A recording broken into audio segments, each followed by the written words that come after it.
Hello दोस्तों, welcome back to our YouTube channel. स्वागत है आपका एक और नई कहानी के साथ। सुहाग रात की खामोशी, जब सच ने सब बदल दिया। तो शुरू करते हैं हम। रात के करीब 10 बजे का समय था। पूरे गांव में शादी की रोशनी अभी भी जगमगा रही थी, लेकिन उस बड़े हवेली जैसे घर के एक कमरे में अजीब सी खामोशी पसरी थी। कमरे के बीचों बीच लाल जोड़ी में सजी बैठी थी नैना।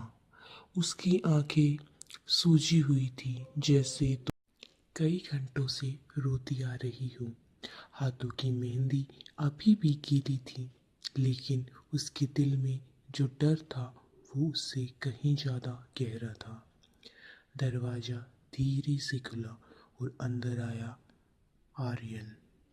पूरा इलाका इसके नाम से कांपता था। लोग कहते थे कि आर्यन गुस्से में किसी की जान ले सकता है, लेकिन आज वो बिल्कुल खामोश था। नैना ने एक पल के लिए उसकी तरफ देखा और फिर तुरंत अपनी नजरें झुका ली। कमरे में कुछ सेकंड तक सिर्फ सन्नाटा था। फिर आर्यन ने धीरे से कहा, डरो मत, मैं तुम्हें छूने नहीं आया।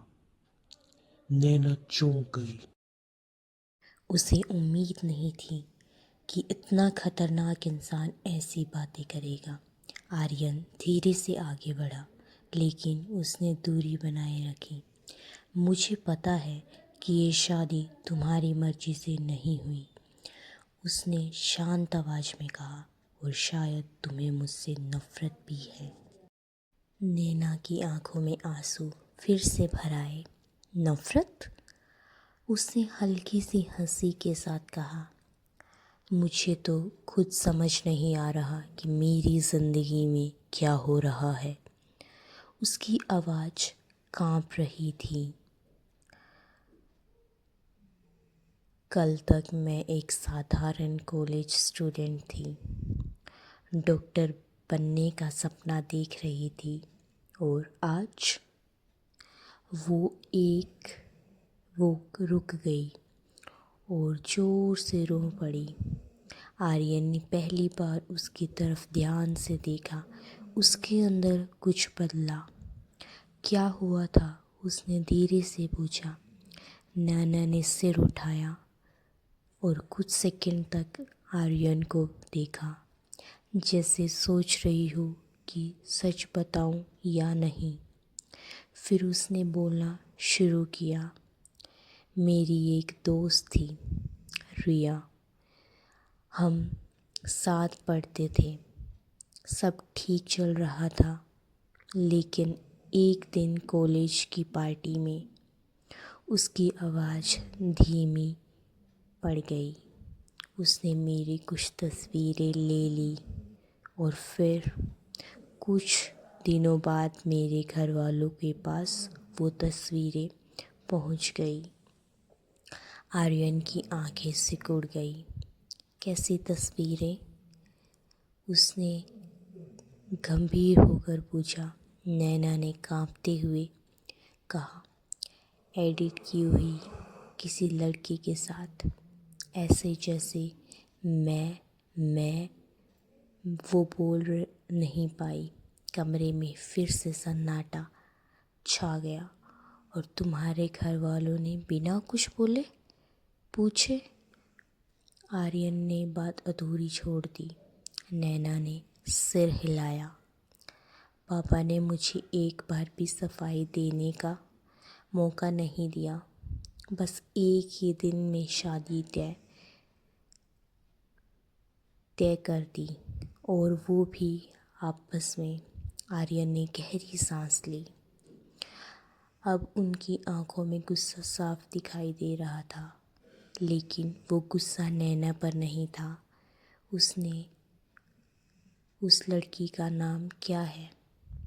उसने पूछा। रिया, नैना ने धीरे से कहा। आर्यन कुछ सेकंड तक चुप रहा। उसके दिमाग में कुछ प्लान बन रहा था। फिर उसने कहा, अगर मैं सच सामने ले आऊं तो क्या तुम मुझ पर भरोसा करोगी? नैना ने हैरानी से उसकी तरफ देखा। आप मेरी मदद करेंगे? मैं सिर्फ अपनी पत्नी के साथ अन्याय नहीं होने दूंगा, आर्यन ने साफ शब्दों में कहा। उसने ये सुनकर नैना पहली बार शांत हुई थी। उसने पूछा, लेकिन अगर सच सामने आ भी गया तो क्या मेरी जिंदगी वापस पहले जैसी हो जाएगी? आर्यन ने उसकी तरफ देखा और उसे इस बार उसकी आवाज़ में एक अजीब सी नरमी थी। शायद नहीं, लेकिन बेहतर ज़रूर हो जाएगी। उस रात दोनों एक ही कमरे में थे, लेकिन उनके बीच सिर्फ एक रिश्ता नहीं बल्कि एक अनकहा समझौता बन चुका था। एक तरफ डर था और दूसरी तरफ एक नई उम्मीद, लेकिन उन्हें नहीं पता था कि ये कहानी अभी और भी उलझने वाली है। अभी हम इसका अगला पार्ट शुरू करेंगे, कैसे आर्यन रिया की मदद करता है या सिर्फ ये एक दिखावा है। कैसे रिया को समझ में आता है कि आर्यन सच में उसकी मदद करना चाह रहा है या वो सिर्फ दिखावा कर रहा है। ये सब जानने के लिए जुड़े रहें। अभी कुछ ही क्षण में मैं आपके लिए इसका दूसरा भाग प्रस्तुत करूँगी। तो चलिए शुरू करते हैं। अगली सुबह सूरज की पहली किरण अभी ठीक सी फैली भी नहीं थी कि आर्यन हवेली के आंगन में खड़ा था। उसके चेहरे पर वही शक्ति थी जिससे पूरा गांव डरता था, लेकिन आज उसके इरादे कुछ और ही थे। उसने अपना आदमी विक्रम को बुलाया। विक्रम, इधर आओ। रिया नाम की लड़की कॉलेज में पढ़ती है, उसकी पूरी जानकारी चाहिए मुझे आज ही। विक्रम ने सख्त लहजे में ये बातें सुनी। विक्रम ने बिना कोई सवाल किए सिर हिला दिया। विक्रम बोला, जी सर, ज़रूर, शाम तक सब पता चल जाएगा भैया, विक्रम ने कहा। उसी वक्त ऊपर कमरे की खिड़की से नैना वे सब देख रही थी। उसे यकीन नहीं हो रहा था कि कोई उसके लिए इतना सब कर सकता है, वो भी ऐसा इंसान जिसे वो पहले कभी जानती भी नहीं थी, जिसे वो कल तक डरती भी थी। लेकिन दिल के किसी कोने में एक डर अभी भी बाकी था। वो डर, कहीं ये सब सिर्फ एक दिखावा तो नहीं, ये सब एक छलावा तो नहीं, कहीं आर्यन ही तो नहीं इन सब में शामिल। ये परेशानी उसे खाई जा रही थी।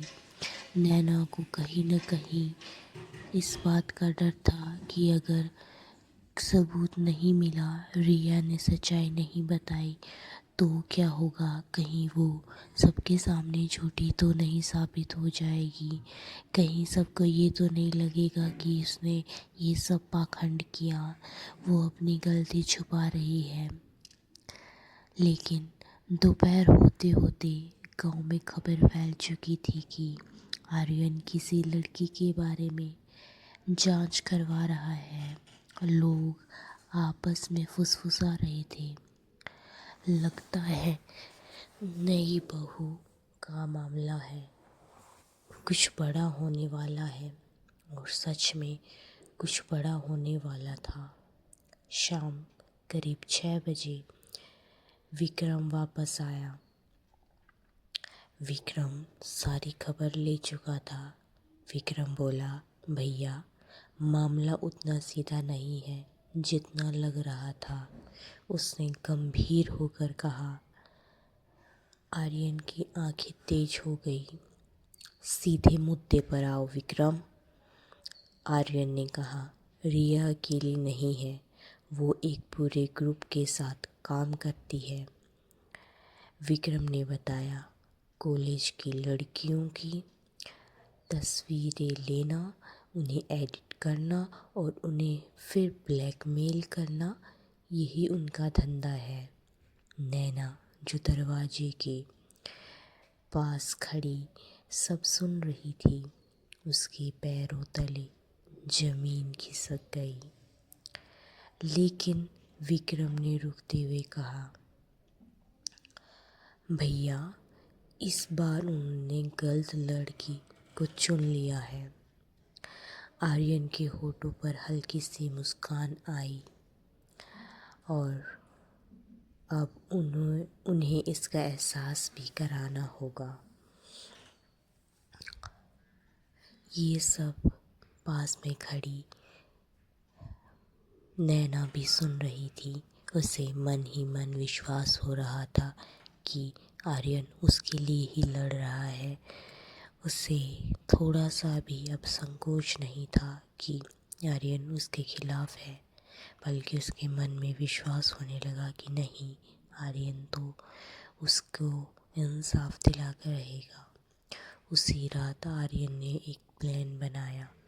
उसने रिया को एक मैसेज भिजवाया, अगर तुम्हें अपनी जान प्यारी है तो कल सुबह 10 बजे पुराने गोदाम में मिलो। रिया ने जैसे ही मैसेज पढ़ा, उसके हाथ कांपने लगे। उसे समझ आ गया कि अब खेल उसके हाथ से निकल चुका है। अगले दिन पुराने गोदाम चारों तरफ सन्नाटा था। रिया धीरे धीरे अंदर आई। उसकी सांसें